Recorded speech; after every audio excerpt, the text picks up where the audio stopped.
Dozens of seniors are homeless after an overnight inferno claimed at least one life. One firefighter is still missing. And just take a look at the damage here. For more than 12 hours, that fire raged out of control.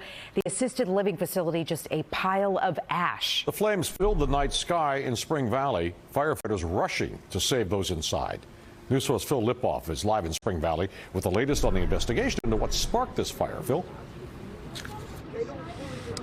Chuck, Natalie, it was a fight from the beginning here in Spring Valley, a fight first to save lives, then a fight against this massive, deadly fire, and now a fight to hold back emotions as firefighters continue to search for one of their own under all that rubble.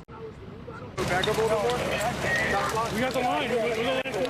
Just before 1 this morning, flames began to devour Evergreen Court, an adult care facility on Lafayette Street here in Spring Valley.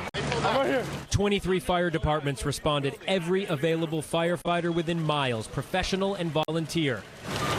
First, it was about saving lives. Roughly about 20 to 25, maybe even 30 individuals of the facility were actually rescued.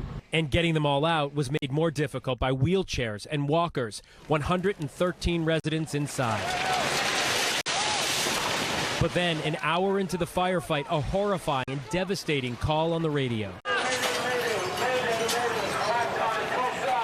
A firefighter trapped on the 3rd floor, no way out, and with the fire raging, no way in to get him. I can't even imagine how gut-wrenching that has to be for you guys. It's gut-wrenching. You know, any type of loss of life is devastating. When it's one of your own, it makes it more devastating. Holding back tears as his men and women were clawing their way through the rubble, desperately searching for one of their own. Comes to my room, wakes me up, tells me to change quickly because we have to evacuate. Giovanni Cajas and his son Justin, who's in the 7th grade, woke up to the horror and began a fight of their own. My dad got the idea to go on the roof and take a hose and any sparks that comes down on the roof to spray off with water. They saved their home of 18 years, but Evergreen was gone, and one firefighter still unaccounted for, somewhere in all this rubble. From Chopper 4, you can see the painstaking and meticulous search. By early evening, one resident was dead, 2 firefighters injured. The district attorney told me he was here to help. And Justin has seen more than any kid his age should have to. But when I saw my dad doing the right thing, I was very proud of him, and I was thinking he was like a superhero or something.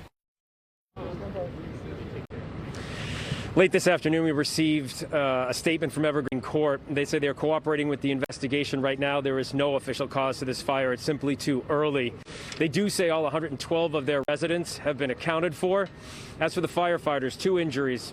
One treated and released from the hospital, one still dealing with smoke inhalation, and of course, right now, firefighters still behind us, demolishing part of that building and continue to search for one of their own. We're live in Spring Valley. Phil Lipof, News 4 New York.